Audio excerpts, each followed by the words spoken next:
જય ઊંચડિયા હનુમાન દાદા.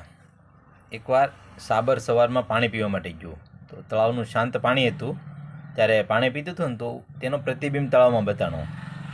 તો એના માથે સરસ મજાના શિંગડા હતા. તો સાબર મનોમન વિચાર કરે છે કે કુદરતે મને કેવા સરસ મજાના શિંગડા આપ્યા છે. પણ પાણી પીતા પીતા એની નજર પગ ઉપર ગઈ તો પગ હા પતલા પતલા હતા. તો એને વિચાર આવ્યો કે કુદરતે મને સરસ મજાના શિંગડા તો આપ્યા છે, પણ પગ કેવા હાવ પાતળા કદરૂપા આપ્યા છે. કુદરતે થોડોક જાડા પગ આપ્યો હોત તો હું કેટલું સરસ લાગે. હવે આ મનોમન વિચાર કરે છે ને ત્યાં પાછળથી એના શિકારીઓનો અવાજ સંભળાનો. એટલે એ દોડી અને જતું હતું.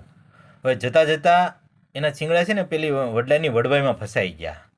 બહુ જ મહેનત કરે પણ નીકળતા નહોતા. ત્યાં શિકારી નજીક પહોંચવાની તૈયારીમાં હતા. તો એક જોર લગાવ્યું ને તો શિંગડા વડવાઈમાંથી નીકળી ગયા અને જતું રહ્યું.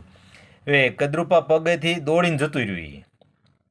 હવે સુરક્ષિત સ્થળે પહોંચી ગયું.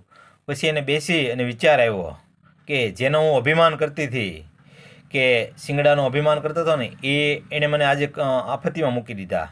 એને તો મને મુશ્કેલીમાં મૂકી દીધા. પણ જેના ઉપર હું નફરત કરતી હતી, કે જે પગ પતલા પતલા છે, એણે આજે મને મારો જીવ બચાવ્યો છે.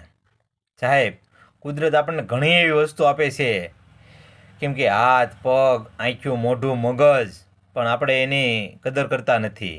પણ બીજાનું સુખ એટલે ગાડી બંગલા જોઈ અને આપણે મનોમન દુઃખી થતા હોઈએ છીએ. અસ્તુ.